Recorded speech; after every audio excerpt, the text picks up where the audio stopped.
hier geboren in dieser Stadt, ich bin hier groß geworden. Ich wäre fast weg gewesen und dann kam die Wende, deswegen habe ich auch hier wieder in Riesa angefangen und 89 war ich 22 Jahre alt. Das ist die Zeit, wo man sich ausprobiert und ich weiß nicht, was es mir geworden wäre, wenn es die DDR weitergegeben hätte. Ob ich auch zum Dissidenten gewesen worden wäre, ob ich einen Ausreiseantrag gestellt hätte oder ob ich systemkonform irgendwo mich eingereiht hätte und in der Behindertenarbeit, ich habe auch viel bei der Kirche auch gearbeitet, vielleicht wäre ich dort gelandet. Wir sind im Jahr 1989, es ist später Sommer, früher Herbst. Was war los in Riesa? Ja, natürlich, es brodelte überall. Wir haben in Riesa natürlich viel auch nach Leipzig geschaut, nach Berlin geschaut und haben natürlich aber selber auch in unserer Stadt, sei es in der Freizeit, es war im beruflichen Leben, man hat es gemerkt, dass da auch Unsicherheit war. Man hat es in der Familie natürlich viel eher schon gemerkt, weil man ja dort auch offen reden konnte und man sich mit den Sachen dann auch natürlich viel mehr auseinandersetzen konnte, wo man sich angeblich sicher war. Dort ging meine persönliche Wende irgendwo schon los, als ich auch in der jungen Gemeinde aktiv war, dort natürlich auch alternative Meinungen gesehen habe.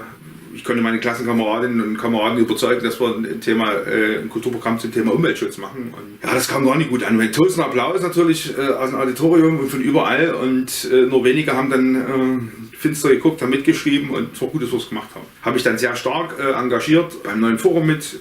Ich war keiner der Protagonisten, aber ich war einer, der sich mit engagiert hat und auch in den Vorbereitungskreisen dabei war, aber nicht an wichtiger Stelle oder so. Also ich bin auf keinen Fall revolutionär gewesen. Und das Ziel war natürlich, dass wir eine bessere DDR haben wollten. Es ging nicht darum, Deutschland eigentlich Vaterland. Es ging darum, dass wir was verändern wollten. Dass es den Menschen anders geht. Oder das, was der Sozialismus eben versprochen hat und die Theorien, dass das auch lebbar ist für die Menschen. Dass wir ein gleiches Miteinander haben. Wir haben schon daran geglaubt, dass der schafft, und da war nicht nur das Proletariat, sondern auch der Angestellte und der Lehrer und was weiß ich, und dass die eben auch gleiche Bedingungen haben, fern von Spitzelungen und die Leute sind eingesperrt worden. Also zumindest eine gerechte DDR.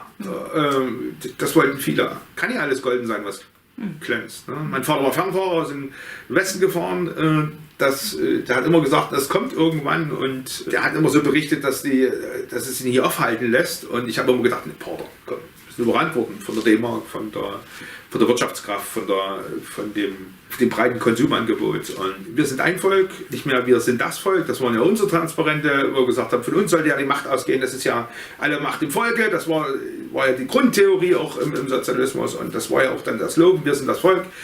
Und auf einmal stand da, wir sind ein Volk. Und was machen wir denn jetzt damit? Und haben uns angeschaut und gesagt, das ist Meinungsfreiheit. Dass Meinungen auch immer beeinflusst werden. Meinung kann man bilden, Meinung kann man manipulieren, was auch immer, aber ja, das ist halt ein breiter Prozess und den muss man aushalten, und das ist, glaube ich, auch die größte Errungenschaft, dass es in dem Teil von Deutschland, also in der DDR, jetzt größtmöglich eine Meinungsfreiheit gibt. Ich sage, Leute, es gibt sie, und es kann jeder sagen, was er will, und wird nicht eingesperrt dafür. Und früher mussten die Aktivisten immer damit rechnen, dass sie eingesperrt werden. In der Zeit habe ich eben beim neuen Forum mitgemacht. In der Zeit haben wir dann auch gekämpft für eine offene Kinder- und Jugendarbeit, für eine demokratische Jugendarbeit in Riesa. Das hat dazu geführt, dass wir also auch das ehemalige FDJ-Kreisleitung am Bahnhof, viele kennen das jetzt als Bundeshaus oder als offenes Jugendhaus. Und in Weida ist ein ehemaliger Betriebsjugendclub auch der FDJ des Stahlwerks, der Club 90 ist umgebaut worden. Zum U-Punkt ist alles aus diesem neuen Forum und aus dieser Bewegung auch herausgegangen. Und es hat mir die Wege eröffnet. Und es war eine total wilde Zeit, weil diese Wende uns beruflich und so viel ermöglicht hat. Es gab Fördermittel, es ist also nicht nur Strukturfördermittel, sondern eben auch Arbeitsbeschaffungsmaßnahmen, aber mit ganz vielen Sachkosten verbunden. Wir haben ein Stadtjugendrat aufgebaut mit offener Kinder- und Jugendarbeit in allen Facetten, also mit Jugendberatung, also jugendlichen Arbeitslosenprojekt in ganz vielen Häusern der offenen Tür, Klickentreffpunkten, mobilen Einrichtungen, also mobiles Wanderkino, El Bimbo natürlich, das Spielmobil, was viele kennen werden, weil sie eben das in ihrer Kindheit ganz oft gespielt haben, in mobilen Bandproberaum, also Fernfreizeiten, habe im Infoladen gearbeitet, wir haben Fernsehen gemacht, also wirklich die unterschiedlichsten Projekte. Wir sind mit der ganzen Action-Karawane durch ganz Sachsen gezogen.